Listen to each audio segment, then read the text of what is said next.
नमस्कार, मार्केट पंचनामा में आप सभी का स्वागत है। मैं हूं सुमित और भारतीय बाजारों के लिए आज का दिन वैसे तो गैप अप शुरुआत के साथ हुआ था, लेकिन स्लोली एंड स्टेडली मार्केट में हायर लेवल से profit taking I. Profit taking index front पे आपको ज़्यादा दिखाई पड़ेगी। निफ्टी बैंक हालांकि ऐसे बिकवाली में नहीं रहा, वहाँ पर खरीदारी थी थैंक्स टू पीएसयू स्पेस, जहाँ जोरदार तेजी आ थी पीएसयू बैंकिंग में। केनरा बैंक, एसबीआई से बैंक्स बढ़िया तेजी में कामकाज कर रहे थे। इसके अलावा मिड कैप स्मॉल कैप में आज खरीदारी थी, 13.5 शेयर तेजी में रहे एडवांस पे, और बीएससी में भी करीब 2400 2450 शेयर तेजी के साथ कामकाज करते हुए दिखाई पड़े। अच्छी बाइंग आपको पीएसयू बास्केट में दिखाई पड़ेगी। पूरे इंश्योरेंस में खरीदारी थी, पीएसयू में खरीदारी थी, फार्मा में सिलेक्टिव नाम तेजी में कामकाज कर रहे थे। पेटीएम लगातार लोअर सर्किट के बाद आज वापस 10% अपर सर्किट लगा। इसके अलावा अपमूव सेलेक्टिव स्टॉक्स पे थे न्यूज़ फ्लोज के दम पे, जहाँ पे अर्निंग्स का इम्पैक्ट था। मिसाल तौर पे EIH बहुत ही बढ़िया अर्निंग, अब 20% का अपर सर्किट, जैगल 20% का अपर सर्किट, वहाँ पर भी अच्छे नंबर थे। सांगवी बहुत अच्छे नंबर, 20% का अपर सर्किट वहाँ भी लगा। इसके अलावा ट्रेंट बहुत अच्छे नंबर वहाँ भी आए, सर्किट के करीब वही पहुँचा 20% के आसपास के। नेस्ले के नंबर आए, एक स्पाइक था, बाद में प्रॉफिट टेकिंग आई। इसके अलावा ओवरऑल जो मार्केट का एक्शन है वो बेटर है, मतलब ऐसा कुछ खास खराबी नहीं है, बट एक डल मार्केट था। इस डल मार्केट के बीच में बाकी स्टॉक स्पेसिफिक स्टोरी बीच में कामकाज कर रही थी, लेकिन अदरवाइज जहाँ पर खुले जिस तरह से कामकाज हो रहा उसी तरह से ही आपको स्क्रीन पे शेयर पूरे दिन ट्रेड करते हुए दिखाई पड़ेंगे। इम्पॉर्टेंट बयान पीएम के राज्यसभा के स्पीच से आ ही रहे हैं, मल्टीपल साइड पे आप उसे गिन सकते हैं। पीएसयूज़ पे पहले उन्होंने एक बड़ी तेज़ी की बातचीत की कि बड़ी तेज़ी ऑलरेडी हम देख चुके हैं और अच्छी ग्रोथ है। HAL जैसी कंपनियां एशिया की लार्जेस्ट मैन्युफैक्चरर हो चुकी हैं। इसके अलावा LIC के ऊपर उन्होंने बात बोली कि LIC अपने नए हाइस पर है। सच बात है, 7 लाख करोड़ के करीब की मार्केट कैप पहुँच गई LIC की। उसके अलावा एक स्ट्रॉन्ग डिमांड की बातचीत है सेमीकंडक्टर साइड पे, ग्रीन हाइड्रोजन साइड पे, रेलवे साइड पर। तो ये सब अब कल के लिए इन पे आप वैसे ही फोकस करेंगे क्योंकि लास्ट आर बोल के गए। तो एक बढ़िया तेज़ी, पशुपालन मत्स्य पालन में रिकॉर्ड लेवल आने वाले हैं, ये सब बयान उनकी तरफ से आ रहे हैं। तो ये सब तरह के सेक्टर, सब कंपनियों के ऊपर आप अदरवाइज भी नज़र बना के रखिएगा। लेकिन आज के लिए आईटी में प्रॉफिट टेकिंग थी, पीएसयू बैंकिंग में खरीदारी थी, 3% के आसपास का उछाल था। आईटी में 100% की आसपास गिरावट थी। थोड़ा वॉलेटाइल सेशन ज़रूर था निफ्टी के केस में, लेकिन फिर भी मार्केट बंद क्लोज फ्लैट साइड पे ही होते हुए दिखाई पड़े, बहुत ज़्यादा कोई डैमेज नहीं था। इसके अलावा मिड कैप में 3/4% का उछाल था, 0.5% के आसपास की बढ़त स्मॉल कैप इंडेक्स में थी। पावर सेक्टर जैसे सेक्टर या फिर कह लें मेटल में सिलेक्टिव स्टॉक जो कि बाइंग में आज कामकाज कर रहे थे। ऑटो में आज थोड़ा प्रेशर था। पीएसयू बैंक, रियल्टी यहाँ पे खरीदारी थी। तो ऐसे करके अलग अलग सेक्टर स्पेसिफिक चीज़ें हैं जिनको बाजार वॉच कर रहा है। कल के लिए बड़ा ट्रिगर है एमपीसी का आउटकम। 2 दिन की बैठक जो एमपीसी की चल रही है उसका कल आउटकम आएगा, तो 10 बजे करीब ही आउटकम आएगा, तो उसके ऊपर आप नज़र रखें। कल में आपको निफ्टी की वीकली एक्सपायरी भी है, तो उसको भी आप ज़रूर ध्यान रखिएगा। 2 बड़े इवेंट हैं जिनको बाजार कल इन कैश करता हुआ दिखाई पड़ेगा। सो अकॉर्डिंगली आप यहाँ पे अपनी रणनीति रखना। पावर ग्रिड के नंबर आए अभी और अनुमान के आसपास ही दिख रहे हैं। 11,480 करोड़ रुपए का इसके आसपास का अनुमान था, 11,500 करोड़ का एक नंबर आया है। एबिटा फ्रंट पे हालांकि 9,900 करोड़ का अनुमान था और 10,000 करोड़ प्लस का एक नंबर आता दिखाई पड़ा है। मार्जिन भी 87 का अनुमान था, 88 88 के आसपास आए। सो अनुमान से कुछ चीज़ों में बेटर नंबर इंटरनल साइड पे देखने को मिल रहे हैं, तो उस लिहाज से आप इस पर नज़र रखिएगा। अब सवाल जवाब का सिलसिला शुरू कर लेते हैं और बातचीत कर लेते हैं कुछ सवालों को लेकर भी, जो कि हमसे अलग अलग माध्यमों के जरिए आ रहे हैं। सबसे पहला सवाल, sir please view tube investment KPI energy में क्या एंट्री की जा सकती है? KPI तो नहीं सर, क्योंकि अब ऑलरेडी बहुत बड़ी तेज़ी आ चुकी है। मतलब डिपेंड, अगर आप बहुत ही लॉन्गर ड्यूरेशन ऑफ टाइम के लिए रख सकते हैं तो बात अलग है। अगर आप बोनस के लिए लेना चाह रहे हैं तो भी बात अलग है। 12 तारीख रिकॉर्ड तारीख है। अगर उन दोनों इवेंट के लिए आप ले रहे हो तो फिर ठीक है, एल्स अवॉइड करिए, ज़्यादा बेटर है, क्योंकि बढ़िया रन अप आया रिसेंटली। और या नीचे कहीं ले सकते हैं तो बात अलग है। रही बात ट्यूब इन्वेस्टमेंट जैसे क्वालिटी स्टॉक, अगर आप कहीं भी नीचे भी लेना चाहें तो आराम से लीजिए, थोड़ा थोड़ा एक्यूमुलेट करना चाहें एक्यूमुलेट कर लीजिए, मतलब स्लोली एंड स्टेडली वे में लीजिए, कोई खास रिस्क वहाँ नहीं है। कंपेरेटिवली दोनों में ट्यूब इज़ ऑब्वियसली बेटर, लेकिन आप CG पावर के थ्रू भी खेल सकते हैं उसमें। CG पावर को एंड ऑफ द डे आज नहीं तो कल मर्ज होना ही चाहिए वहाँ पर, तो वो भी एक बेटर डील हो सकती है। बट अदरवाइज आप चाहो तो ट्यूब इज़ फिर भी बेटर। KPI भी कंपनी ख़राब नहीं है, बट रनअप ज़्यादा है, तो इस लिहाज से बस एक चीज़ बोल रहा हूँ कि थोड़ा ध्यान रखिएगा उसका आप। PVR in loss, RBL Bank and Oro Pharma 60% profit, should hold in or exit? EMIL के नंबर अच्छे हैं अनिल जी, और लेकिन EMIL मतलब आप खुद सोचो 70 रुपये में पहली बारी यहाँ पर मैंने डिस्कशन किया था, 70 नहीं 90 रुपीज़ पे, मुझे यहाँ तक याद है। 90 से वो नीचे आया था 70 रुपये के आसपास, और उसके बाद घुमा और आज 250 रुपये आ गया। तो अब वो कन्विक्शन नहीं है मेरा, लेकिन हाँ नंबर इस बारी के अच्छे आए हैं। और प्रमोटर की बिक्री होते ही वो शेयर चलना शुरू हुआ था, तो वो बड़ा ट्रिगर था उसके लिए। लेकिन अगर आपके पास हैं तो आप बने रहो पुरानी खरीद के। नंबर इस क्वार्टर के अच्छे आए हैं, but by on pre position थे, तो 10% पहले ही ऊपर था वो शेयर जैसे ही नंबर आए उसके, और नंबर आने के बाद 5% 6% रह गया था जो लास्ट मैंने देखा था। उसके बाद आइडिया नहीं मुझे, लेकिन हाँ प्री पोजीशन तो इसलिए थोड़ी प्रॉफिट टेकिंग हायर लेवल से आते हुए दिखाई पड़ी, तो वो एक पार्ट है, इसको आप अदरवाइज ध्यान रखोगे। बट ओवरऑल कंपनी ठीक है ये। रही बात PVR और औरों में, तो औरोबिंदो में फार्मा और RBL में अगर प्रॉफिट है तो 60% प्रॉफिट है, एटलीस्ट अपना कैपिटल निकाल लो। औरों को फिर भी होल्ड कर सकते हो, RBL में पहले निकाल लो। आप चाहो तो दूसरे किसी बैंक में जा सकते हो, मतलब HDFC bank is preferable, but again वो बहुत टाइम ले लेगा और पता नहीं आप में उतना पेशेंस है कि नहीं। लेकिन Aurobindo pharma is comparatively better in दोनों में। और रही बात PVR की, तो सर PVR को अभी तो होल्ड करो। Q3 के नंबर उतने फायरवर्क नहीं आए थे, क्योंकि यहाँ भी सेम स्टोरी है। जो आइनॉक्स PVR का मर्जर है, जैसे उसमें HDFC बैंक का मर्जर था, तो ये मल्टीप्लेक्स स्पेस का सबसे बड़ा मर्जर है। सो थोड़ा कंसोलिडेशन में जाना चाहिए इसको भी। Let's see. तो अभी तो ऐसे ही नंबर आएंगे, जबकि बहुत स्ट्रॉन्ग क्वार्टर गया था लास्ट, तब भी नंबर इतने अच्छे नहीं आए। देखते हैं शायद Q4 अच्छा आ जाए, तो wait and watch is better. Okay, आगे बढ़ते हैं सर। अदानी एंटरप्राइज FPO आ गया। FPO आ गया, मैंने देखा नहीं, अगर आ गया तो मेरी जानकारी में नहीं है। मतलब अगर FPO आया हो तो, अभी कोई नया FPO हो तो, लेकिन I haven't heard anything related to it. आएगा तो ज़रूर बताऊंगा आपको, और अगर है भी आ गया तो मेरी जानकारी सीमित है इसको लेकर, तो मैं कुछ कह नहीं सकता इस पर।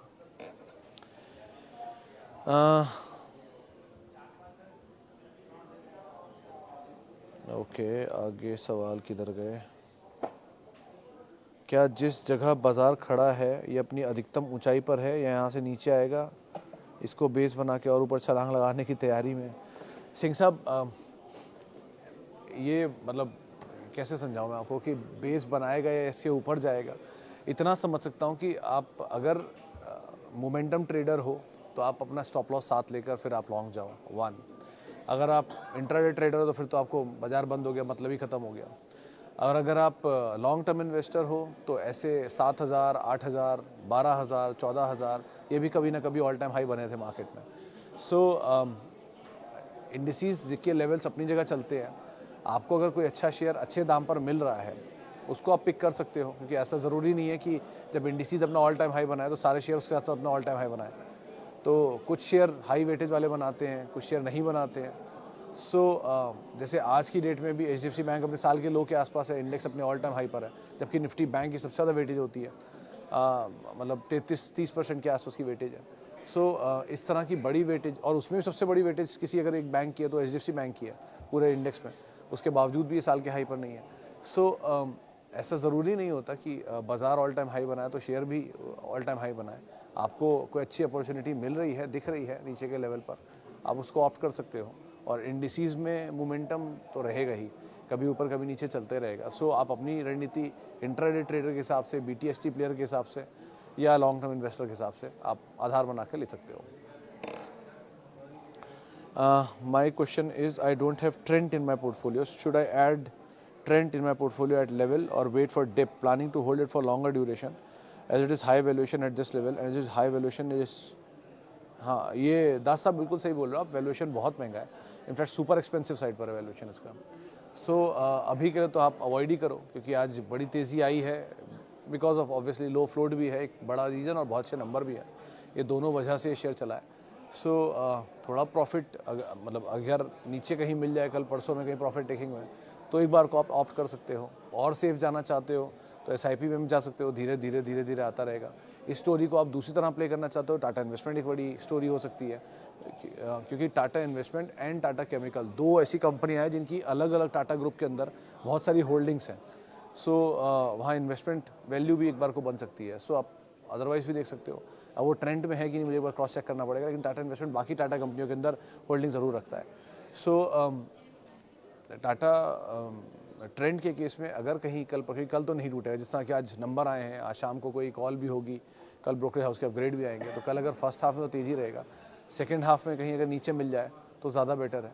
लेकिन हाँ, नीचे लेना ही ज़्यादा लॉजिकल है। अभी आउट राइटली भागते हुए शेयर में तो पोजीशन लेने की ज़रूरत नहीं है, और बहुत लंबा समय बाकी है अभी। ऐसा नहीं बाजार आज और कल ही है, आगे भी रहेगा। So slowly and steadily you can accumulate it. अच्छी कंपनी है, नीचे मिल जाए ज़्यादा बेटर है।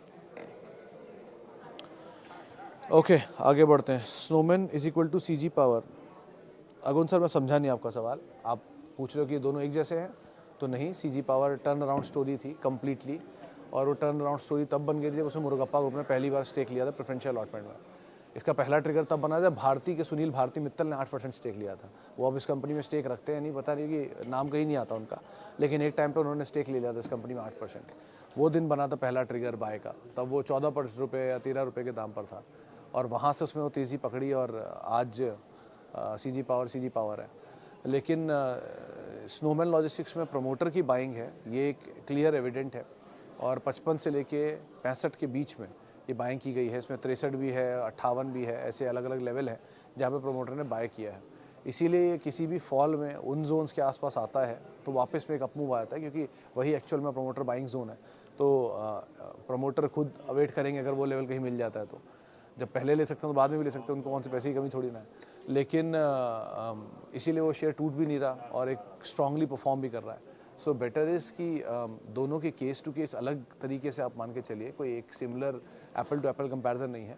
But and still CG power is fundamentally बहुत ज़्यादा स्ट्रांग, उनका प्रोडक्ट प्रोफाइल भी अलग है और स्ट्रांग बैकिंग है मुरुगप्पा ग्रुप की।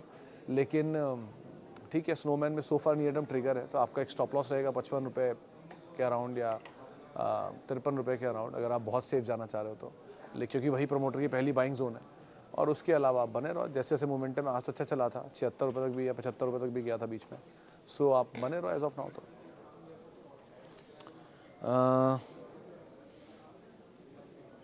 इंडियन ओवरसीज बैंक आज ब्लॉक हुआ था, इसमें सुबह 1/4% के आसपास की शायद इक्विटी ने हाथ बदला था, बड़ा ब्लॉक था। तो उस बड़े ब्लॉक के बाद कुछ फंड्स में तो बाइंग की बातचीत है मार्केट में। सो अगर आपके पास है तो आप बने रहो, and wait and watch is a better option. अगर इतनी बड़ी इक्विटी को कोई लेकर गया है आज, या मतलब कहीं तो बिका है तो कोई लिया भी होगा, तो वो सोच के लिया होगा इतनी बड़ी तेज़ी के बाद। तो सो एज ऑफ नाउ तो आप बने रहो, ज़्यादा बेटर लॉजिकल स्टेप दिखाई पड़ रहा है। एक बड़ा ब्लॉक था, आज आप चाहो तो अपने उसमें एक बार चेक भी कर सकते हो बीएससी की डिटेल में, तो वहाँ आपको डिटेल में मिल भी जाएगा इंडियन ओवरसीज में आज ब्लॉक की। Okay, Ashok Leyland, thank you पहले तो गुजराती साहब। लेकिन अशोक लेलैंड ट्रेडिंग के लिए, अशोक लेलैंड के नंबर अच्छे थे सर इस क्वार्टर के। एबिटा इनका रिकॉर्ड लेवल्स पे आया था, मार्जिन भी अच्छे थे और प्रॉफिटेबिलिटी भी बढ़िया थी। दो ब्रोकरेज हाउसेस की तरफ से दो अलग अलग तरह की राय आई थी। एक 196 रुपये के टारगेट्स के लिए आया था शायद जेफरीज का रिपोर्ट, और मॉर्गन ने शायद 230 से 220 के टारगेट दिए थे कल जो रिपोर्ट्स के बाद, नंबर के बाद रिपोर्ट्स आई थी। तो बढ़िया नंबर्स हैं इन टोटल, फंडामेंटल में कोई ऐसा इशू नहीं है अभी। लेकिन अब आपका सवाल क्योंकि ट्रेडिंग को लेकर है, तो ट्रेडिंग का मोमेंटम की कोई ट्रिगर तो मिलना चाहिए। अगर कल उसमें ब्याज दरों में कटौती होती है, मान लेते हैं, जो पॉसिबिलिटी है भी, हो सकता है हो जाए, हो सकता ना भी हो। अगर ब्याज दरों में कटौती होती है तो ये तमाम real estate, consumer durable and auto, इनके लिए पॉजिटिव माना जाता है, क्योंकि इंटरेस्ट सेंसिटिव स्पेस में ये तीनों सबसे पहले आते हैं। सो एक बार को शायद वहाँ मुँह आता दिखाई पड़े। आज की पीएसयू की रैली ने बहुत तक, पीएसयू बैंक की रैली ने बहुत हद तक कुछ चीज़ों को शायद डिस्काउंट किया हुआ है, कल क्या होने वाला है। लेकिन देखते हैं कल, अदरवाइज़ अगर कुछ भी पॉजिटिव साइड पे आ गया इंटरेस्ट रेट कट को लेके, तो एक बार को आप इसमें लॉन्ग जा सकते हो, क्योंकि फंडामेंटल सपोर्टिव है तो शायद अपमूव रहेगा।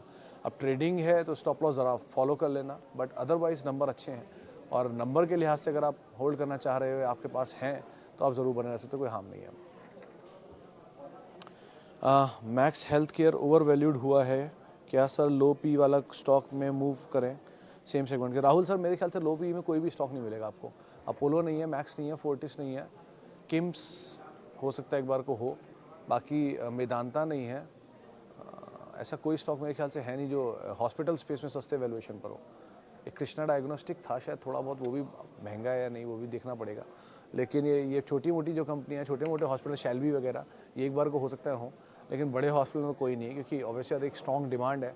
मतलब मैक्स की सोई साहब से भी 2 दिन पहले बात हुई थी, और उन्होंने बात साफ मेंशन किया है कि उनके इंटरनेशनल पेशेंट्स जो कभी एक ज़माने में 20 से 22% कंट्रीब्यूट करते थे, अब 30 से 32% कंट्रीब्यूट कर रहे हैं। उनके पटपड़गंज की यूनिट में बहुत अच्छा प्रॉफिट आ रहा है। प्लस उन्होंने नई 1200 बेड्स की कैपेसिटी और ऐड होने वाली है, जो कि अगले साल तक स्ट्रीमलाइन हो जाएगी, जिसमें लखनऊ, चंडीगढ़, मोहाली और मुंबई और दिल्ली में एग्जिस्टिंग यूनिट्स के साथ साथ नए यूनिट्स को ऐड कर रहे हैं। सो उनकी नई कैपेसिटी ऐड होने के बाद और नंबर बेटर ही होगा, कि डिमांड अच्छी है तभी तो कैपेसिटी ऐड हो रही है, और इंटरनल अक्रूवल से है, कैश रिच कंपनी है, डेट फ्री है। सो उनका खुद का मानना है कि यहाँ कैपेसिटी बहुत स्ट्रॉन्ग आ रही है। सो आप और मतलब कहने में बुरा भी लगता है, लेकिन कैंसर रिलेटेड पेशेंट्स की तादाद बढ़ती जा रही है और उनके लिए वो बड़े कस्टमर के तौर पे सामने आ रहे हैं। सो ये सब उन्होंने कहा है, तो आप खुद ही अंदाज़ा लगा लो कि इस तरह की एक डिमांड पे वैल्यूएशन तो महंगा मिलेगा ही, क्योंकि भाव अच्छा है, बाज़ार वैसे भी तेज़ है। कल कहीं अपोलो नीचे आ जाता है नंबर के बाद, तो एक मौका आपको मिल सकता है ऐड करने का, बट अदरवाइज वैल्यूएशन थोड़े महंगे रहते हैं। जो भी डिस्क्रिशनरी स्पेंडिंग रिलेटेड सेक्टर होंगे उनके वैल्यूएशन हमेशा महंगे होंगे, चाहे आप लिकर चले जाएँ, FMCG चले जाएँ, ये हॉस्पिटल स्पेस में चले जाएँ, तो जहाँ जहाँ खर्च ज़्यादा होता है और रिकरिंग वे में होता है, उन जगहों का जो वैल्यूएशन है वो थोड़ा महंगा ही रहता है आमतौर पे। तो आप उस पार्ट को, अब उसमें ये आपको देखना है कि कम महंगा कब हुआ और ज़्यादा महंगा कब हुआ। ज़्यादा महंगा तो निकल जाइए, कम महंगा तो एंटर कर जाइए। इस तरह से आप उसे रीड कर लिए, ज़्यादा बेटर है। पेटीएम क्या करें? गोलू सर, अगर ट्रेडर हो और आपको निकलना आता है, क्योंकि बाज़ार एक चक्रव्यूह है, जहाँ घुसना सबको आता है, निकलना बहुत कम लोगों को आता है, तो जैसे महाभारत में हुआ था। तो अगर आपको चक्रव्यूह से निकलने का तरीका पता है, आपका स्टॉप लॉस कहाँ हो, आप क्विक मार्केट में ट्रेडर हो, तो आप जाओ, एंटर करो, कोई हार्म नहीं है। लेकिन अगर आप ट्रेडर नहीं हो और आप इन्वेस्टर हो और सोच रहे हो कि मैं वैल्यू बाय कर लूँगा, तो वैल्यू बाय नहीं है ये। लॉस मेकिंग कंपनी किसी भी दाम पे लॉस मेकिंग ही है आज भी। सो अनटिल इसका दाम बहुत नीचे आ जाए, 200 रुपये, 150 रुपये, 250 रुपये, तो बात अलग होगी, तब धंधे की वैल्यू आ जाती है। लेकिन अभी के लिए तो अवॉइड करिए, ज़्यादा बेटर है, पहली चीज़। अब रेस्ट, आप ट्रेडर हैं तो फिर अगेन आपको पता ही होगा, मैं गेस करे चल रहा हूँ कि आप चक्रव्यूह से निकलना जानते हो, तो आप फिर आराम से एंटर कर सकते हो। Had 1500 share of Indiabulls, now right issue above 750। Sir Puneet ji, देखो, इंडिया बुल्स के केस में एक बड़ी अच्छी चीज़ मेरी आज की से बात हुई, तो उसने बताया कि अगर आप इंडिया बुल्स लेना चाह रहे हो नया, तो आप राइट्स इंटाइटलमेंट के थ्रू जा सकते हो, कि वहाँ पर राइट इंटाइटलमेंट का एक हिस्सा आप अभी लोगे और बाकी हिस्से दिए जाएंगे आगे चल के। तो राइट इंटाइटलमेंट 2 या 3 हिस्सों में जाएगा। सो एक ट्रांच आप अभी दे दोगे, 50-60 रुपये, 57 रुपये का शायद एक ट्रांच है, उसके बाद धीरे धीरे नए ट्रांचेस आपके जाएंगे, तो आप पूरा शेयर ओन कर लोगे कम पैसा देकर। ये एक तरीका है। और दूसरा, टैक्स सेविंग भी मिल जाएगी अगर आप कुछ वहाँ बेचते हो, तो आप CA से कोई अपने कंसल्ट कर सकते हो।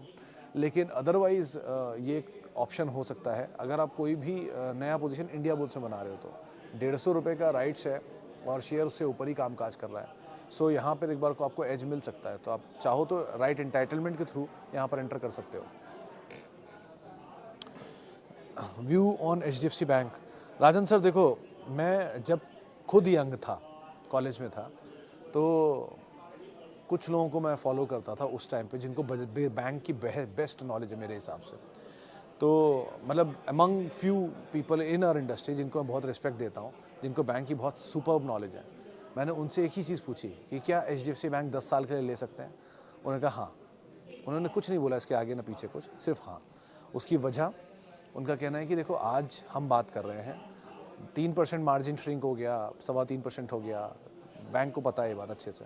27 लाख करोड़ का असेट मैनेज करने वाला बैंक हमसे बहुत अच्छा जानता है अपने सिस्टम को, 1। 2, अगले साल हम इस समय जब बात करेंगे, ये कल ही बात हुई थी, तो अगले साल जब हम इस समय बात करेंगे तो HDFC बैंक ये दाम पर नहीं होगा, किसी और दाम पर होगा। और जैसे ही ये दाम बदलेगा, सब बदल जाएगा इसके साथ। सो अगर आप को पेशेंस है और आप बहुत समय तक कोई अच्छा असेट ढूंढ कर रखना चाह रहे हो, तो आप HDFC बैंक लेकर रख सकते हो। मुझे मतलब इसलिए नहीं कि उन्होंने बोला, बल्कि इसलिए कि मुझे खुद को भी लगता है कि ऐसा कुछ नहीं है। 60-70 हज़ार करोड़ रुपये मुनाफा कमा के देने वाला बैंक इतना आसानी से बैठने वालों में नहीं है। और पहली चीज़, उनको हमसे ज़्यादा पता है कि अपने बैंक के मुनाफे को कैसे बढ़ाना है। इट्स कंसोलिडेशन, देश का सबसे 2 बड़े फाइनेंशियल इंस्टीट्यूशन मर्ज हुए हैं, तो मर्जर के बाद समय लगता है, प्रक्रिया बड़ी होती है, चीज़ें कंसोलिडेट करती हैं। ये प्रोसेस भी 1 से 2 साल का है। 1 साल हो चुका है, 1 साल और लगेगा। ये पूरा प्रोसेस हो जाने दीजिए, सिचुएशन अपने आप आपको समझ में आ जाएगी क्या चीज़ वो बन रही है। So it is the right time to accumulate HDFC bank. Sir, today's run, fresh view on Delta Corp. Laxman sir, वो न्यूज़ फ्लो डेल्टा को इजी करने की बातचीत हो रही टैक्सेशन का, जिसकी वजह से चला वो। तो पहले भी एक ही चीज़ बोली है कि वो याद होगा आप लोगों को, जब ये खबर आई थी तो मैंने बोला ही था कि इनकी मतलब डेल्टा कॉप जिन जो ओन करते हैं मोदी साहब, जिया मोदी उनकी वाइफ हैं, जो कि एशिया की सबसे बड़ी टैक्स कंसल्टेंट है। सो आप खुद ही अंदाज़ा लगा लीजिए उससे। तो वही भाव से आज भाव अपने आप ही आपको दिख ही गया होगा। सो अब मैं क्या ही बोलूँ इससे ज़्यादा, आप खुद ही समझदार हैं बाकी। सुमित सर, जय श्री राम सर। टाटा स्टील पर क्या व्यू है? शॉर्ट टर्म के लिए बाय 138, 120 का स्टॉप होल्ड करिए, सिंपल, यही ज़्यादा बेटर है। ज़्यादा तो 119 और 121 कर लीजिएगा अपने स्टॉप लॉस को, उसके हिसाब से आप होल्ड करिए, ज़्यादा बेटर है सिचुएशन है। अब कौन से चलिए फिलहाल अब समय ही हो गया पूरा, तो इतने सवालों को शामिल करूंगा। माफ़ी उन सभी लोगों से, इनसे बातचीत नहीं हो पाई। बहुत बहुत शुक्रिया उन सभी लोगों का जिन्होंने सवाल पूछा। आपसे मुलाकात होगी 5:30 बजे अभी, और आप मेरे साथ जुड़ सकते हैं @सुमित रिसर्च मेरा ट्विटर हैंडल है। किसी भी निवेश से पहले अपने वित्त सलाहकार की राय ज़रूर ले लें, और CNBC आवाज़ के यूट्यूब और फेसबुक पेज पर आप हमारे साथ रेगुलर जुड़ सकते हैं। नमस्कार।